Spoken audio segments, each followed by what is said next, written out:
City Chiefs at the Minnesota Vikings. Chiefs favored by 5 in Minnesota. We've been talking about this game for a few weeks now because Minnesota's blitzing like crazy. Mahomes sees the fewest blitzes in the NFL by far. For good reason. And for good reason, right? They always handling the blitz is multifaceted. It's recognition, it's scheme, making sure that you have answers, and other times it's just, oh, by the way, I'm going to out-athlete you. You know, if you leave more holes in your coverage, I can either get outside the pocket and find someone, or I'll just, exploit it. Mahomes exploits that as well as any quarterback in recent memory. And now Minnesota, they also have, Brian Flores calling the shots. He's been on, I think he was on those Patriots staffs, at least in 2018, where they had some success against the Chiefs, and they weren't blitzing like crazy. So it'll just be interesting to see how Minnesota handles this. And the Vikings also have the second worst pass rush grade in the NFL. So they're blitzing heavy. They're not winning one-on-ones. That's the last time the Chiefs played the Bears a couple weeks ago. They have the worst pass rush grade. That's when Mahomes had his one great game this year, carving the Bills up. Yeah, so the Vikings, I think, have been just dealing with this problem on defense, this Sophie's choice of they don't have enough talent, and the only way of trying to offset that is by ramping up the aggression and just hoping you get the good plays at the back end of that. But the downside of that is you expose yourself to more big plays as well. And the Kansas City Chiefs and Patrick Mahomes feels like the sort of perfect storm nightmare scenario of that dynamic of we can't stop this guy with the talent we have. The only way of dealing with that is to get more aggressive, and all that does is expose us to the kind of plays that he makes regularly anyway. So it's always felt like a really difficult schematic problem to solve for Brian Flores and the Vikings.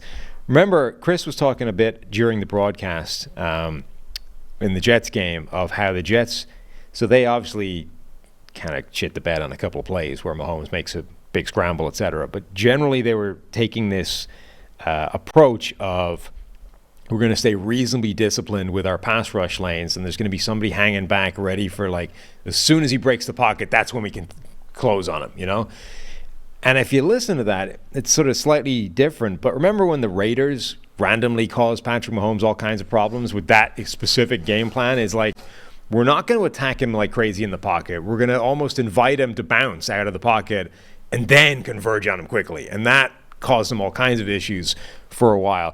I think Mahomes is generally in this area where I don't know what the game plan is supposed to be. You can't sit back. He'll carve you up. You can't go aggressive at him. He'll carve you up. He's unstoppable in those terms. But the one thing that keeps coming back around as a potential way to at least slow him down is that idea of, we'll not go crazy. We'll invite him out of the pocket and then attack, then pounce. But you're right. There's not a game plan for Mahomes. There are things you can do. There's pick your poisons, right?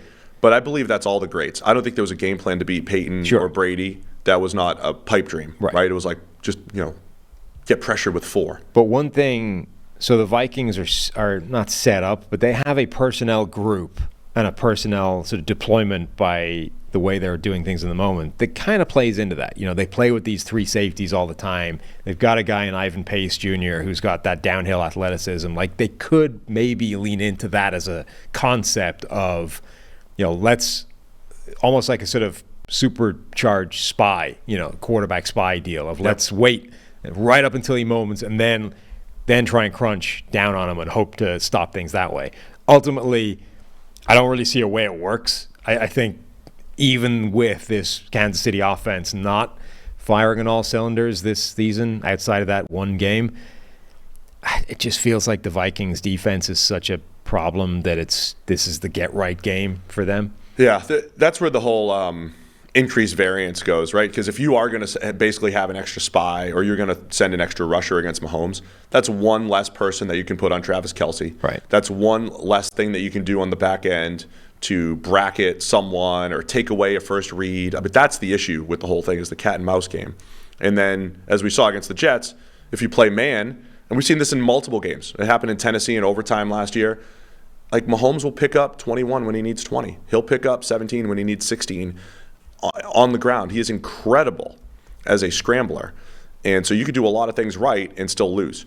So, yeah, it is a big matter of if you're going to be aggressive, you have to hope that he doesn't hit his first read.